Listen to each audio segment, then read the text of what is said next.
안녕하세요. 반갑습니다. 이번 시간에는 말세에 대해서 알아보겠습니다. 말세란 세상의 끝날을 의미합니다. 이것은 신앙인들의 가장 큰 관심사 가운데 하나이기도 합니다. 우리 한국뿐만이 아니고 세계적으로 이런 사회적으로 큰 이슈가 되어져 왔기 때문에 영화로서도 방영이 된 적도 있는 것이죠. 말세를 성서의 문자 그대로 이해한다면 그날에는 천변지기가 일어나고 상상할 수 없는 변이가 일어날 것으로 우리는 생각할 수 있습니다. 그런데 인류 역사가 타락한 인간들을 창조 본연의 인간으로 복귀시키는 그 복귀 섭리 역사라는 것을 이해하게 될 때 이 말세의 징조가 성서의 문자 그대로 이루어지지는 않을 것이라고 우리는 알 수 있게 되는 것이죠.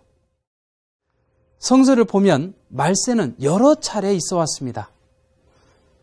노아 때도 말세였습니다. 창세기 6장 13절을 보면 끝날이 내 앞에 이르렀으니 내가 그들을 땅과 함께 멸하리라고 기록되어 있습니다.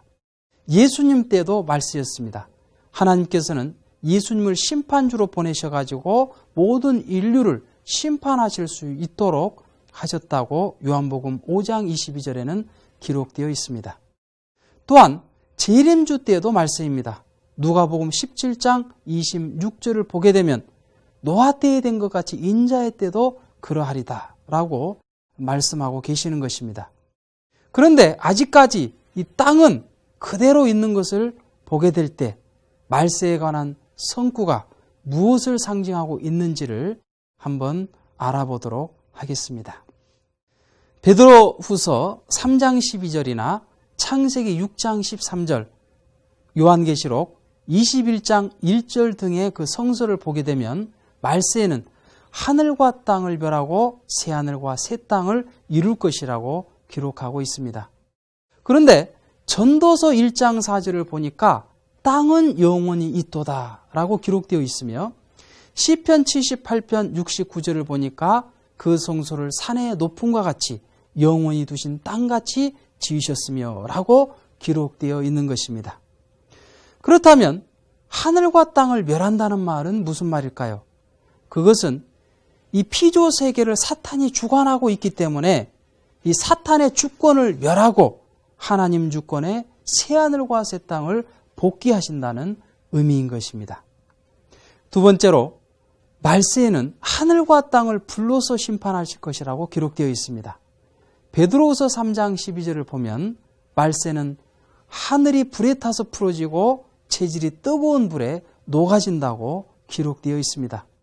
말라기서 4장 1절을 보게 되더라도 예수님 때도 불로서 심판하신다고 기록되어 있고 누가복음 12장 49절에 예수님이 불을 땅에 던지러 오셨다고 기록되어 있는 것입니다.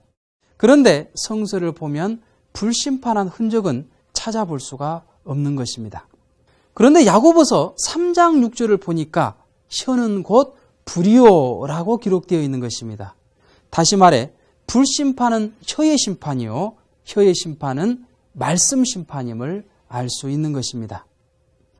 따라서 요한복음 12장 48절에 나의 한 그 말이 저를 심판하리라 라고 기록되어 있으며 데살로니가후서 2장 8절에 불법한 자가 나타나서 입의 기운으로 죽인다라는 기록이 있는 것입니다. 그렇다면 하나님께서는 왜 말씀으로 심판하시는 것일까요? 요한복음 1장 3절을 보게 되면 하나님께서는 말씀으로 인간을 창조하셨습니다. 따라서 우리 인간은 말씀의 완성실체가 되었어야 되는데 타락함으로써 그러한 인간이 되지 못했기 때문에 하나님께서는 말씀으로 인간을 다시 재창조하는 역사가 하나님의 복귀 섭리 역사였던 것입니다.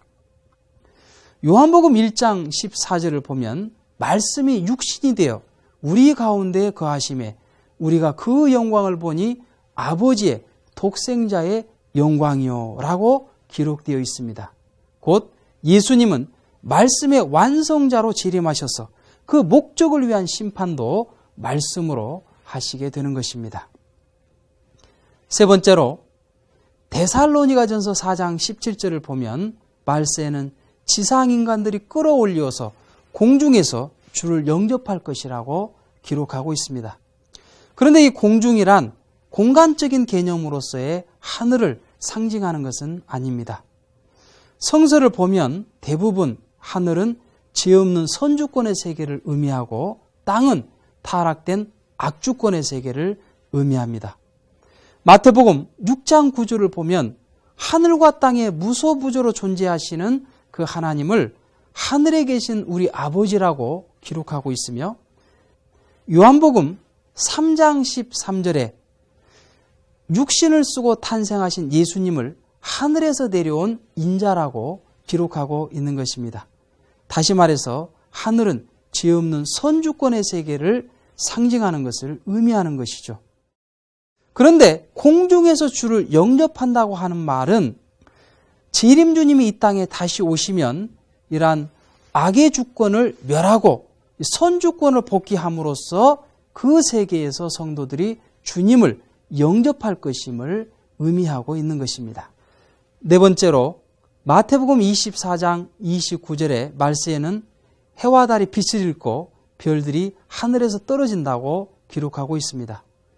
그런데 창세기 37장 9절을 보니까 요셉이 하루는 꿈을 꾸는데 해와 달과 11별이 자기에게 절하는 것을 꿈을 보고 그것을 아버지인 야곱에게 말을 합니다. 그러니까 그 야곱이 그러면 나와 네 어미와 그리고 네 11 형제가 너한테 가서 절을 하겠느냐라면서 책망하는 그러한 구절이 나오게 됩니다. 여기에서 보면 그 해는 아버지를 상징하고 달은 어머니를 그리고 별은 자녀들을 상징하는 것을 알 수 있습니다.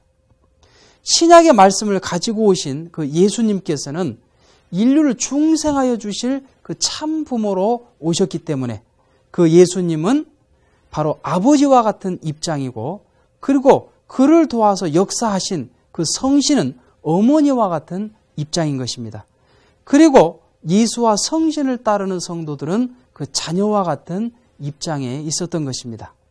그런데 해와 달이 빛을 잃는다고 하는 것은 재림 메시아께서 이 땅에 새 말씀을 가지고 오시게 되면 예수님과 성신을 중심 삼은 신약의 말씀은 그 사명 기간이 끝난다는 것을 의미하는 것입니다. 그리고 별들이 하늘에서 떨어진다고 하는 것은 재림 메시아가 이 땅에 오셨음에도 불구하고 성도들이 그를 불신함으로써 실족할 수도 있다는 사실을 암시해 주고 있는 것입니다. 그렇다면 말세는 무엇일까요? 말세란 사탄 주권의 죄악 세계가 메시아의 강림을 전환점으로 해서 하나님 주권의 창조 이상 세계로 교체되는 시대를 말세라고 하는 것입니다. 곧 지상 지옥이 지상 천국으로 바꾸어지는 때를 말세라고 하는 것입니다. 그렇기 때문에 말세는 우리 인간들이 지금까지 생각해왔던 천변지기가 일어나는 공포의 날이 아니라 우리 인류가 그토록 소망해왔던 기쁨의 한 날이 실현되는 때가 말세가 되는 것입니다. 그러면 다음 시간에는 신앙생활에 또 하나의 큰 혼란을 야기하고 있는 부활에 대해서 알아보기로 하겠습니다. 감사합니다.